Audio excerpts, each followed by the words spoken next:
Bonjour à tous, bienvenue sur mikilist.com. Nous avons aujourd'hui le plaisir de recevoir Nana Choudou, présidente fondatrice de l'ONG Bomoï. Bonjour Nana. Bonjour Marie-France. C'est un grand plaisir pour moi de te recevoir sur mikilist.com. Aujourd'hui, nous allons parler des activités de l'association Bomoï. Nous allons parler de son actualité, puisqu'il y a un grand événement qui se prépare pour début juin 2019. Et puis surtout, nous allons parler de ce phénomène, moi qui m'a particulièrement touchée et que je souhaitais mettre en exergue sur mikilist.com, qui est le phénomène des maternités prison.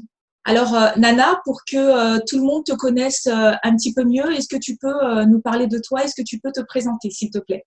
Je m'appelle Nana Chaudou. Je suis effectivement présidente fondatrice de l'ONG Bomoï. Bomoï qui veut dire la vie en lingala, l'une des 4 langues officielles de la République démocratique du Congo. Et voilà, nous travaillons en fait autour des axes qui sont liés aux ODD, c'est-à-dire les objectifs de développement durable. Nous sommes basés en France, dans les banlieues, en l'occurrence dans la ville de Bobigny, où nous travaillons dans l'éducation, donc pour la réussite éducative, dans les quartiers populaires de la ville de Bobigny, mais également dans le soutien à la parentalité, dans le social et le culturel. Je mettrai plus l'accent sur les actions que nous faisons dans le cadre de la solidarité internationale, où nous nous évertuons à travailler en accord, donc comme je l'ai dit, avec les ODD dans plusieurs secteurs. Le premier secteur étant celui de la santé, où nous luttons contre ce fameux phénomène de maternité-prison dont nous reparlerons tout à l'heure, mais également le domaine de l'éducation, où nous œuvrons pour l'accès à l'éducation pour tous, et également le domaine de la femme, donc l'autonomisation de la femme, au travers de plusieurs activités, au travers du renforcement de capacités que nous proposons. Donc voilà un petit peu nos piliers, nos chevaux de bataille, aussi bien au niveau national en France qu'au niveau de la solidarité internationale, puisque nous avons vocation effectivement à aller dans les nations et à nous y déployer au fur et à mesure à notre échelle. Vous œuvrez où précisément? Il faut savoir que moi, de ma profession, je suis coordinatrice de projet à l'OCDE, qui est l'Organisation de coopération et développement économique, depuis 2002, où j'œuvre dans la division investissement. Donc là, actuellement, j'ai fait une mise à disposition pour pouvoir me déployer davantage sur ce qui me tient à cœur, en l'occurrence les axes autour desquels gravite l'ONG Bomoï, afin de pouvoir m'appliquer en fait à échelle palpable et mesurable, et j'ai envie de dire plus facilement concrétisable sur des actions qui me tiennent à cœur. Donc effectivement, nous agissons dans la ville de Bobigny pour ce qui est des actions à échelle nationale, et ensuite, dans le cadre de la solidarité internationale, nous avons commencé en Afrique, en République démocratique du Congo, et nous avons, comme je l'ai dit, donc pour vision et d'aller dans différents pays d'Afrique, également dans le besoin, car bien évidemment, la RDC n'est pas le seul pays dans le besoin. Donc, nous voulons en fait aller dans les autres pays également dans le besoin. Nous avons également prochainement la mise en place en Belgique, où il y a déjà une équipe en place, et l'ONG est également en cours d'officialisation en Belgique. C'est d'ailleurs c'est déjà le cas au Congo RDC, et là, dans les prochaines semaines, ce sera le cas pour la Belgique, et ensuite, nous naviguerons dans d'autres pays d'Afrique. Bomoï, déjà en France, bientôt en Belgique, et pour le continent africain, vous êtes déjà en République démocratique du Congo. Donc, pourquoi avoir fait le choix de la République démocratique du Congo? Eh bien, 2 raisons m'ont conduit à faire ce choix. La première est que, effectivement, la République démocratique du Congo est mon pays d'origine. Donc, devant commencer quelque part, j'ai choisi de commencer par mon pays d'origine, est comparable à une arme dont la gâchette se trouve en République démocratique du Congo. Je pense que le développement de la République démocratique du Congo déclenchera, de par le rayonnement que cela aura, le développement accentué et accru des pays voisins et le rayonnement donc de l'Afrique et en l'occurrence du monde entier. Voilà un petit peu ce qui m'a conduit à commencer par la RDC. RDC, un des plus grands pays d'Afrique, aux nombreuses richesses, qui approvisionne le monde entier en plusieurs secteurs également. Donc j'ai pensé qu'il était normal que cette population d'où le monde entier tire ses richesses, puisse à un moment donné également être rétabli dans ses droits et dans l'amélioration de son cadre de vie. Si on revient sur ce phénomène de maternité-prison, est-ce que tu peux nous en parler un peu plus? Oui, alors le phénomène des maternités-prisons, il est vrai que lorsque nous avons débuté Bomoyi, je n'étais pas du tout au fait de ce phénomène. C'est bien plus tard que j'apprendrai qu'effectivement, il a cours, ce phénomène avait cours en République démocratique du Congo et dans d'autres pays d'Afrique également. Mais il y avait un chape de plomb qui pesait un petit peu sur ce phénomène et la population avait fini par s'en accommoder et par trouver ça normal. Et voilà, donc, et allant dans les réseaux sociaux, j'avais de plus en plus, en fait, un retour qui me venait et toujours sur le même sujet. J'avais comme l'impression que j'étais poussée, en fait, vers ce sujet ou plutôt que ce sujet venait à moi et j'étais interpellée par cela.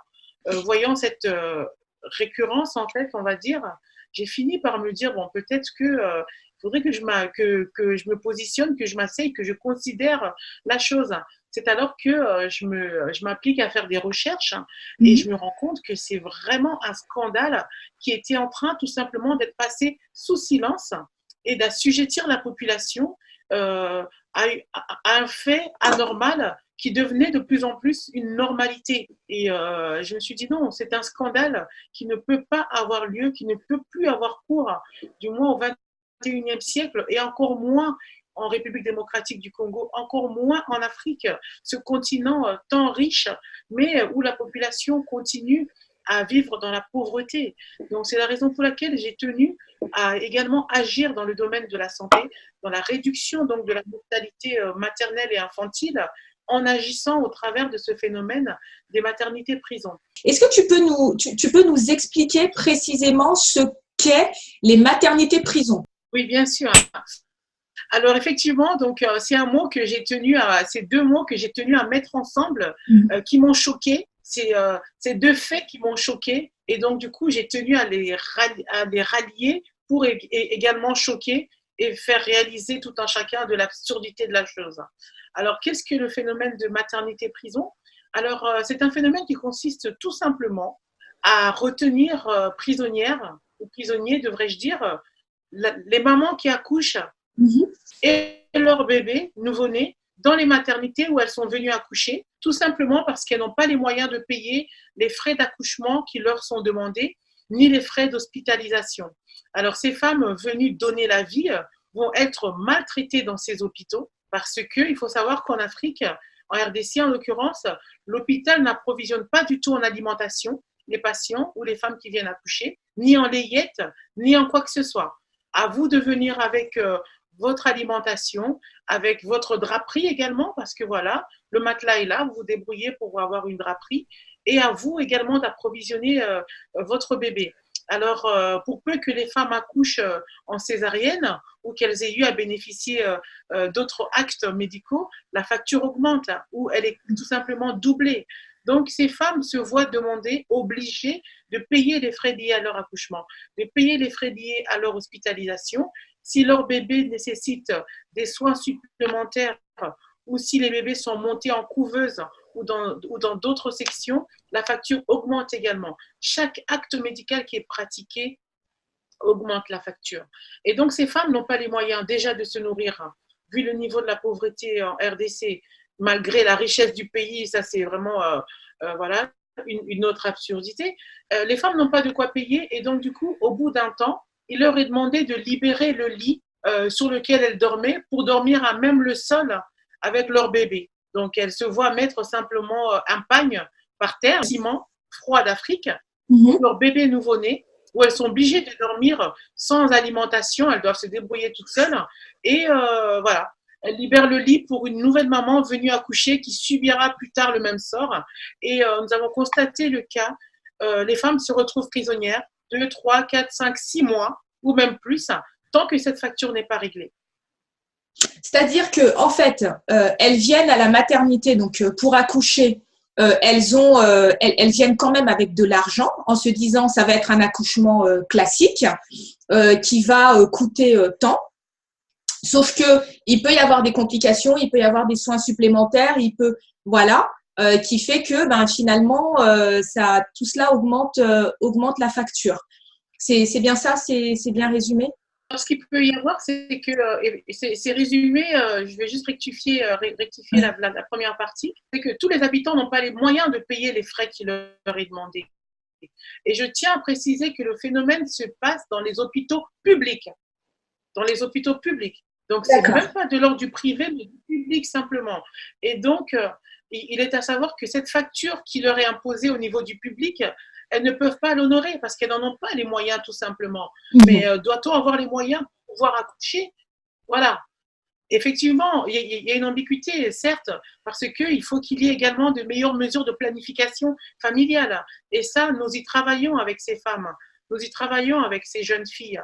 Mais toujours est-il que la population n'est pas en mesure de payer ce qui leur est demandé. Et donc, il y en a effectivement qui se présentent dans les maternités sans les moyens de payer, ou il y en a qui ont une première partie et qui sont prises en charge, mais qui sont retenues pour pouvoir honorer la partie restante, tout en sachant que chaque jour qu'elles passent dans ces maternités augmente également leur facture.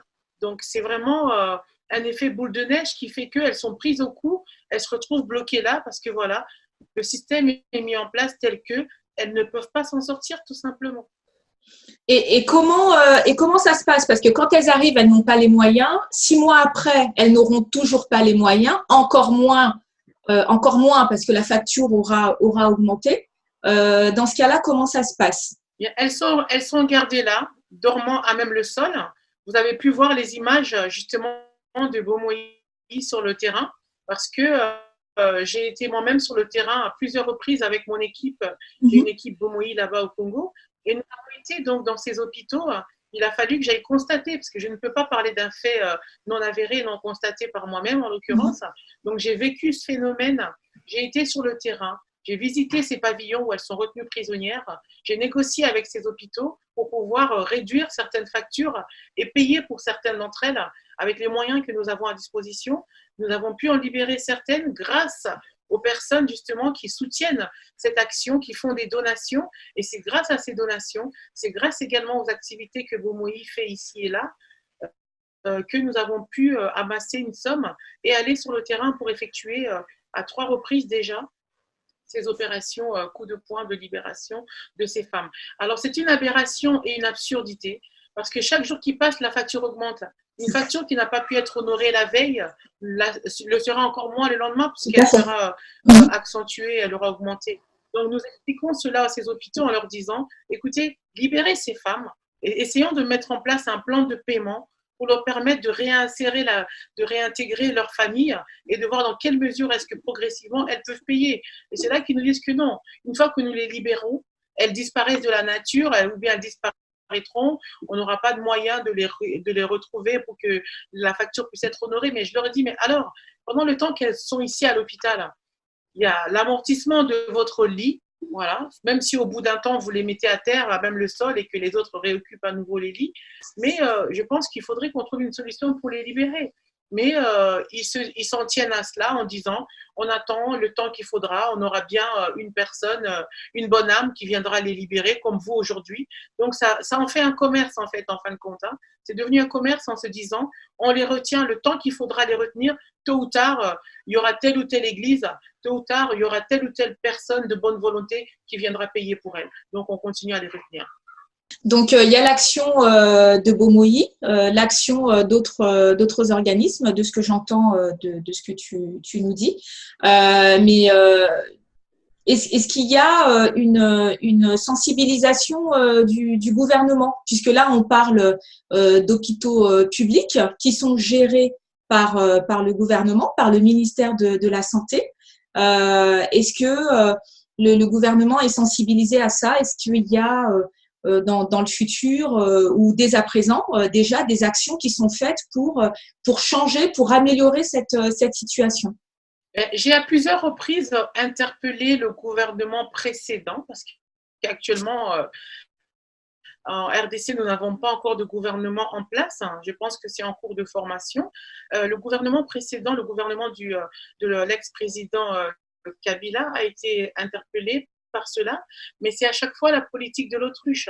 Donc voilà, la politique de l'autruche, c'est que la question sera considérée, elle sera considérée, mais dans l'entretemps, elle n'est pas considérée et la situation persiste. Donc, nous voulons, en tant que société civile, avec les ONG, avec la population, voir dans quelle mesure, en fait, mettre fin à cela et faire pression à ces gouvernements, parce qu'ils ont été élus justement pour le bien du peuple. Donc, nous voulons faire pression à ces gouvernements et les contraindre à la gratuité de la santé. Il faut que ces femmes soient prises en charge dans leur globalité en période de grossesse et en toute gratuité. Il faut qu'il y ait un meilleur système de santé qui soit mis en place pour que ces femmes et ces enfants puissent en bénéficier.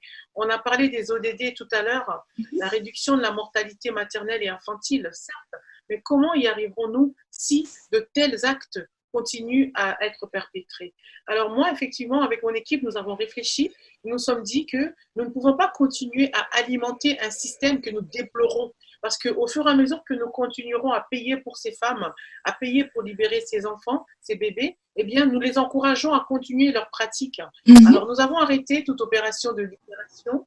Nous avons absolument arrêté et nous sommes en train de mettre en place justement un événement qui aura lieu en début du mois de juin et au travers duquel nous voulons mettre en lumière ce phénomène et également permettre en fait la mise en place d'un projet que nous avons, une maternité. Nous voulons implanter une maternité en République démocratique du Congo et plus tard dans d'autres pays d'Afrique, une maternité où ces femmes pourront venir accoucher sans être humiliées, sans être maltraitées de la sorte et où il n'y aurait plus de phénomène de maternité prison.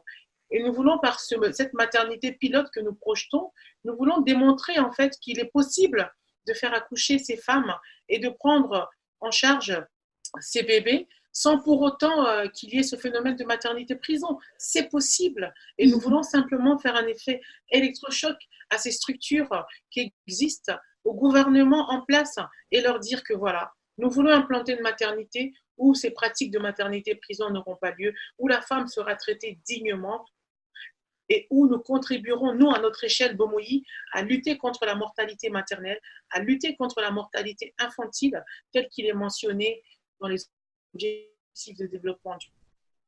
En tout cas, sache que ton message a été entendu, en tout cas par l'équipe Mikilist, puisque Mikilist.com est partenaire de Bomoyi.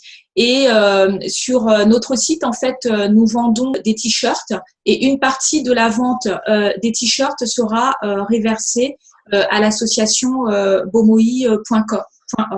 Comme je le disais au début, c'est vraiment des actions en fait les actions que vous faites qui nous ont particulièrement touchés. Et nous appelons vraiment à toute personne justement à agir avec vous. Alors, est-ce que tu peux nous dire comment on peut vous aider, vous accompagner dans tout ce que vous faites? Oui, alors il faut savoir qu'effectivement, le vendredi 7 juin, oui, nous organisons un gala de charité aux Champs-Élysées, à l'hôtel Intercontinental, 64 avenue Marceau, à partir de 19h. Et voilà, donc nous demandons une participation de soutien pour prendre part à ce gala de charité. Et les informations, vous pouvez les trouver sur le site de notre partenaire qui a mis en place cette billetterie qui s'appelle Samapass, donc www.samapass, donc SAMAPASS.com, samapass.com. Et là, vous, donc, Gala de Charité Bomoyi, et vous allez trouver la billetterie qui est mise en place, ou encore en vous rendant sur le site internet de Bomoyi, www.bomoyi, donc BOMOYI, du 6, nation, NATIONS, nation au pluriel, .org. Donc www.bomoyi-nation au pluriel.org. Sur ce site, vous aurez également des informations qui sont liées donc à votre participation au Gala de Charité, où nous espérons faire une levée de fonds qui nous permettra donc de mettre en place cette maternité pilote que nous souhaitons implanter en République démocratique du Congo et que nous souhaitons par la suite dupliquer dans les autres pays d'Afrique dans le besoin. Eh bien, sache que nous t'encourageons particulièrement. Tu as notre soutien. Et on espère justement que toutes les maternités qui seront mises en place justement permettront de montrer en fait, montrer que ce qui se passe actuellement en RDC, mais pas seulement en RDC, on le rappelle, ça se passe aussi ailleurs, est une honte et qu'il faut pas laisser faire ce genre de choses, qu'il faut vraiment agir. Donc, le vendredi 7 juin sur les Champs-Élysées. Au Cameroun, par exemple, où le phénomène maternité-prison est également répandu, une femme est décédée il y a près de 2 ans avec ses jumeaux dans le ventre parce qu'elle n'avait pas les moyens de payer, d'avancer les frais qui lui étaient demandés par le personnel médical pour la faire accoucher. Elle est donc décédée devant l'hôpital avec ses jumeaux, juste là. Et sa petite sœur, qui n'étant pas médecin, voulait pourtant sauver les jumeaux, voyant que sa sœur était décédée. Et vite accouru acheter des lames gilettes pour venir ensuite prendre son courage à 2 mains et ouvrir le ventre de sa sœur, décédée déjà, espérant sauver les bébés. Mais lorsqu'elle a fini par ouvrir le ventre de sa sœur dans un état pas possible, parce qu'il faut pouvoir le faire, elle n'est pas du tout médecin ou autre, et il sera trop tard. Elle serait parvenue à ouvrir le ventre de sa sœur, elle a fait sortir les jumeaux du ventre, il était trop tard, les enfants sont morts dans le ventre asphyxié. Donc c'est vraiment un scandale. Nous, Africains, nous représentons la plus grande, comment dirais-je, le plus grand État au monde au niveau de la diaspora. Nous sommes une diaspora puissante, mais que faisons-nous pour aider les nôtres qui sont restés au pays? Il est utile de se poser la question.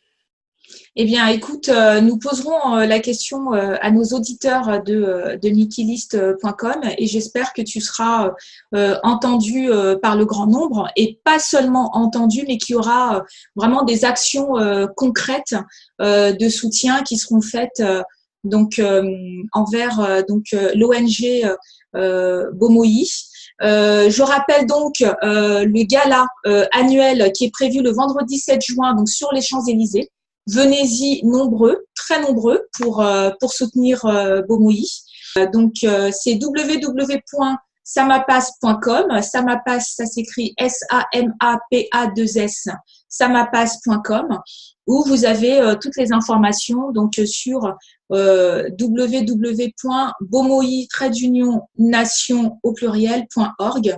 bomoination.org. Nous remettrons tous les liens sur l'interview.